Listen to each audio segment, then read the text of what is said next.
हाँ फ्रेंड्स, इस वीडियो में हम डीसी मोटर का नेम प्लेट को रीड करना सीखेंगे। कैसे इनके नेम प्लेट को रीड करते हैं, फील्ड वीकनिंग डीसी मोटर क्या होता है और नॉर्मल डीसी मोटर क्या होता है। इसी तरह एसी मोटर के नेम प्लेट के रीड करना सीखेंगे। एसी डीसी मोटर में मेजर अंतर क्या होता है, इनके नेम प्लेट में क्या अंतर होता है, इस सब चीजों के बारे में समझेंगे। डीसी मोटर को कूलिंग करना क्यों जरूरी है, जबकि एसी मोटर कूलिंग की उतनी आवश्यकता नहीं होती है, ना ही कभी करते भी हैं हम एक्सटर्नल कूलिंग। तो इन सब चीज़ों के सारे सवालों का एक एक करके आंसर ढूंढेंगे और समझेंगे। तो अभी आप जो ये मेरे सामने देख रहे हो, ये डीसी मोटर है। री power power private limited DC motor है उस कंपनी का। ये इंटीग्रेटेड कंपनी का डीसी मोटर है। ये बहुत ही अच्छी क्वालिटी के डीसी मोटर होते हैं इस कंपनी के इंटीग्रेटेड के। ठीक है, तो स्टार्ट करते हैं। सबसे पहले आप यहाँ पे देखो, ये एसआई नंबर यानी ये सीरियल नंबर है। खास करके देखा जाए तो इससे हम लोग को कोई मतलब नहीं है। ये ईयर, मैन्युफैक्चरिंग ईयर है। ये फ्रेम, ठीक है। टाइप, ये टाइप कौन सा मोटर है, डीसी मोटर सेपरेटर। ये जो मोटर है ये सेपरेटर टाइप की मोटर है। अब नॉर्मल मोटर और सेपरेटर मोटर में क्या अंतर होता है, इसके बारे में समझ लेते हैं। तो आपको जो नॉर्मल डीसी मोटर होता है उसमें फील्ड और आर्मेचर एक ही में होते हैं। मतलब सिर्फ एक एक ही जगह आप पावर दीजिए, उसके थ्रू उसके फील्ड में भी सप्लाई चला जाता है। जबकि सेपरेटली टाइप डीसी मोटर में क्या होता है, आपको फील्ड अलग से देना पड़ता है और आर्मेचर को सप्लाई अलग से देना पड़ता है, यानी दो सप्लाई देना पड़ता है। ठीक है, तो ये सेपरेटली टाइप का डीसी मोटर है। और एक चीज ये भी बता दें, आप जितने भी इंडस्ट्री में देखोगे डीसी मोटर, सारे सेपरेटरी टाइप के डीसी शंट मोटर ही होते हैं। सीरीज टाइप के मोटर बहुत ही कम यूज होते हैं, लगभग ना के बराबर। तो आप ये दोनों मोटर ये देख रहे हो, दोनों सन टाइप के ही मोटर हैं। ठीक है, अब इसमें हम बात करेंगे के डब्ल्यू का मतलब हो गया आउटपुट पावर, कितने किलोवाट का ये मोटर है उसका हो गया। तो 250 किलोवाट का ये मोटर है। ठीक है, उसके बाद से ये आ जाएंगे आर्मेचर। तो ये 440 VDC, इसका मतलब ये है कि 440 वोल्ट का मोटर है जो कि डीसी। ठीक है, और ये 400 एम 418 सॉरी 618 एम्पियर डीसी, इसका मतलब ये है कि 618 एम्पियर इसका रेटेड करंट है आर्मेचर का। और ये डीसी करंट रेटिंग है। ठीक है, यहाँ पे आप देखोगे ये आरपीएम, आरपीएम लिखा है। आरपीएम 1000 से 2000, इसका मतलब ये है कि ये फील्ड बिकनिंग टाइप का मोटर है।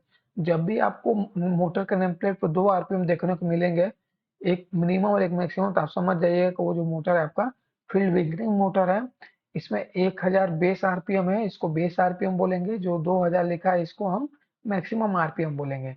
अब इसमें क्या होगा, 1000 आरपीएम पे आपका मैक्सिमम 440 वोल्ट चला जाएगा। ठीक है, उसके बाद से अब 1000 आरपीएम से जैसे जैसे आप ऊपर बढ़ोगे, आपका क्या होगा, फील्ड करंट घटेगा घटेगा, जबकि आर्मेचर वोल्टेज स्थिर रहेगा। इसका मतलब ये है कि आपको कम आरपीएम पर या बेस आरपीएम पे ही मैक्सिमम वोल्टेज, मैक्सिमम टॉर्क मिल जाएगा। तो ये फील्ड वीकनिंग मोटर का यही फायदा होता है कि आपको मिनिमम मिनिमम या बेस आरपीएम पे ही मैक्सिमम वोल्टेज, मैक्सिमम टॉर्क मिल जाता है। ठीक है, अब ये समझेंगे फील्ड मैक्स। फील्ड मैक्स यानी 220 वोल्ट, आप इसको भी डीसी वोल्टेज दे सकते हो इसके फील्ड को। और इसका जो मैक्सिमम फील्ड करंट रेटिंग है वो 15.9 है। जबकि मिनिमम फील्ड करंट रेटिंग है वो कितना है, 6.02 एडीसी। मतलब इतना एम्पियर इसका मिनिमम होगा। तो 1000 एम्पियर तक ये 15.9 एम्पियर लेगा।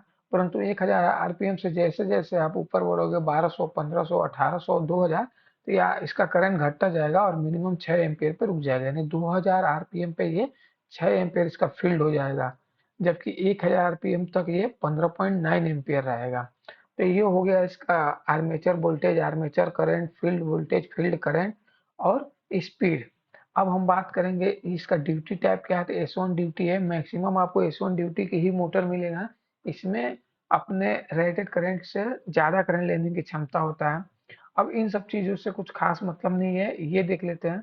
ये क्या एम्बियंट, एम्बियंट का मतलब ये है कि आपका जो है ये मैक्सिमम कितना टेम्परेचर तक झेल सकता है। तो मिनिमम 40 से सॉरी 5 से 40 डिग्री सेंटीग्रेड तक ये टेम्परेचर लगभग रख सकते हैं। इससे ज्यादा होगा तो आपको कूलिंग करना पड़ेगा अलग से। ये एयर एयर इसका कूलिंग का ये सिस्टम दे रखा है। अब बाकी सब ये स्टैंडर्ड, इन सब चीजों से हमें खास करके कोई मतलब नहीं है। अब आगे बढ़ते हैं।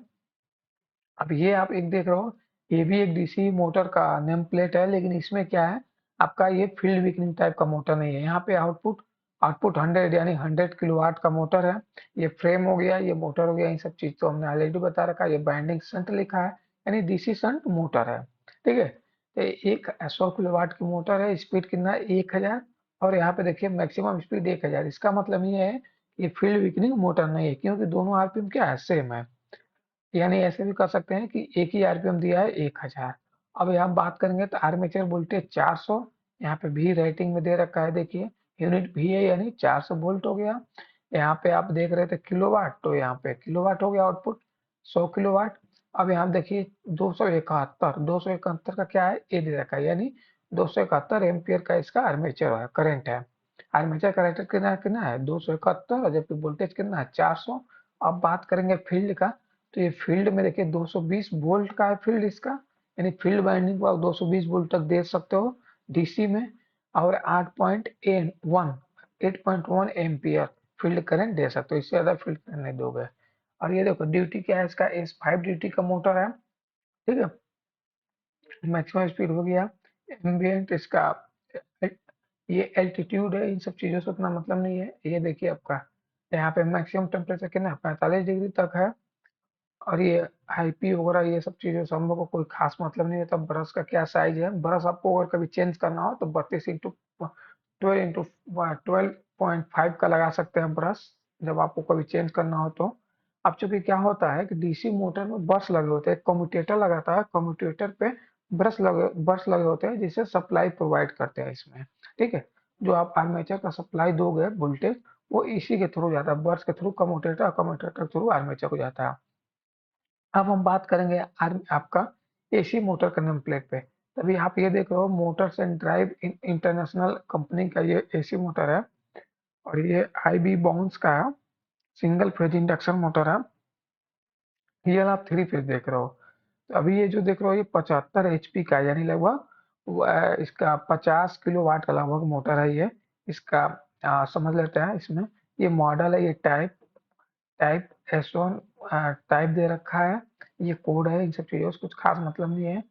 ठीक है, अब यहाँ पर हम समझेंगे इसमें पावर फैक्टर कितना है, 0.9 पावर फैक्टर एफिशिएंसी इस मोटर की कितनी है, 95.4 है।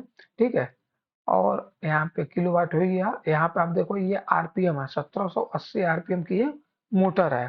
ठीक है, अगर जिस मोटर के नेम प्लेट पे आपको आरपीएम नहीं मिलेगा तो वहां पे पोल मिलेगा कि इतने पोल की मोटर है, 3 पोल 4 पोल, जो भी पोल होगा, 2 पोल, उस पोल का 4 6 पोल 8 पोल, उसका मोटर लिखा होगा, मोटर मोटर के पोल लिखा होगा। अगर पोल नहीं लिखेगा तो आरपीएम लिखेगा, क्योंकि यहाँ पे आरपीएम लिखा है, पोल नहीं लिखा है। ठीक है, अब बात कर लेते हैं हम यहाँ पे टेम्परेचर 40 डिग्री तक, कंटिन्यूस ड्यूटी टाइप का मोटर है। क्लास इसका है एफ क्लास का है। और यहाँ पे वोल्टेज देखिए 208 230 460 तक मैक्सिमम वोल्टेज दे सकते हैं इसमें। तीन मिनिमम वोल्टेज 208 होगा और मैक्सिमम 460 वोल्ट होगा। ठीक है, उसी तरह ये इसका जो एम्पियर होगा, minimum ampere 180, sorry maximum ampere 180, फिर 166 और 83, मिनिमम 83 एम्पियर, 83 से 180 एम्पियर तक का इसका आप वो दे सकते हैं। लो वोल्ट के लिए कनेक्शन ऐसे है, देखिए 83 एम्पियर का बनाना होगा तो 16 17 T12 T1 लेंगे। फिर अगर 66 एम्पियर का बनाना होगा तो ये वाला कनेक्शन लेंगे।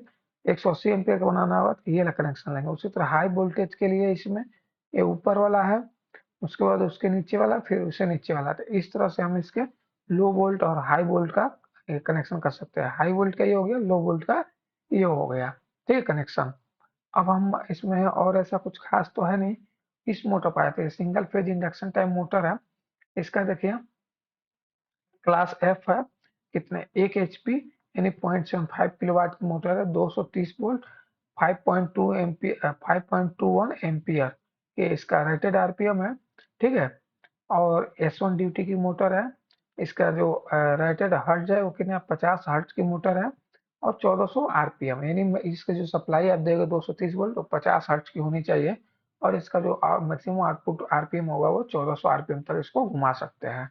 तो ये हो गया आपका एसी मोटर नेम प्लेट। उसी तरह ये वाला जो आप ऊपर हमने बताया दोनों, ये आपका डीसी नेम प्लेट हो, मोटर नेम प्लेट हो गया। इन दोनों में खास अंतर ये है कि जब डीसी मोटर में आप आओगे तो आपको फील्ड और आर्मेचर की बात करते हैं। जबकि आप एसी मोटर में आओगे तो वहाँ पे स्टेटर और रोटर की बात होती है, ठीक है। इसमें फील्ड नहीं होता है एसी मोटर में। अब हम बात कर लेते हैं डीसी मोटर। ये आप जो देख रहे हो ये आपके सामने ये डीसी मोटर है, और इसमें आप ये जो दोनों ऊपर देख रहे हो ना, ये दो ब्लोअर मोटर है, यानी हवा के लिए इस डीसी मोटर को कूलिंग करने के लिए दो ब्लोअर मोटर लगे हैं। तो साइज के अकॉर्डिंग ब्लोअर मोटर एक भी हो सकता है, दो भी हो सकता है, छोटा बड़ा। मोटर वो किलोवाट पे निर्भर करता है, कितने किलोवाट की मोटर है या कितने उसकी कूलिंग की आवश्यकता है। अब आप ये जो देख रहे हो अपने सामने, ये एसी मोटर है, ये दोनों एसी मोटर है। इन दोनों एसी मोटर को देखिए कूलिंग की आवश्यकता नहीं होती है, कोई बाहरी कूलिंग की, क्योंकि इनके ऊपर स्लॉट बने होते हैं। आप जो ये स्लॉट देख रहे हो ना, ये इसीलिए बनाए जाते हैं कि इनको ये कूलिंग कर सके। और साइड में एक छोटा सा फैन लगा होता है जो इसी से लिंक होता है, इसके रोटर में वो कसा रहता है शाफ्ट पे, बैक साइड में, ठीक है। तो जैसे ये मोटर घूमता है तो फैन भी घूमता है, तो थोड़ा बहुत उससे कूलिंग हो जाता है। और वो जो हवा होता है इसके थ्रू यहाँ पे स्लॉट के थ्रू चारों ओर फैलने लगता है, जिससे ये कूल होता है मोटर। ये हो गया आपका एसी मोटर। इसमें आपका फील्ड नहीं बाइंडिंग होता, जबकि इसमें आर्मेचर और फील्ड दोनों होता है, जबकि इसमें केवल स्टेटर और रोटर की बात करते हैं। इसमें एसी मोटर में आपको स्लिप रिंग मिलेगा, जबकि डीसी मोटर में आपको कम्यूटेटर मिलता है। दोनों में बर्स लगे होते हैं, कार्बन बर्स। तो ये हो गया आपका एसी और डीसी मोटर का नेम प्लेट। इन दोनों में क्या अंतर है एसी डीसी मोटर में। अगर वीडियो पसंद आए तो चैनल को लाइक करें, सब्सक्राइब करें। हमारा फेसबुक पेज भी है, आप वहां से भी फॉलो कर सकते हैं। व्हाट्सएप पे चैनल है, वहां से भी आप हमको फॉलो कर सकते हैं। सबका लिंक डिस्क्रिप्शन बॉक्स में अवेलेबल है। वीडियो देखने के लिए थैंक्स।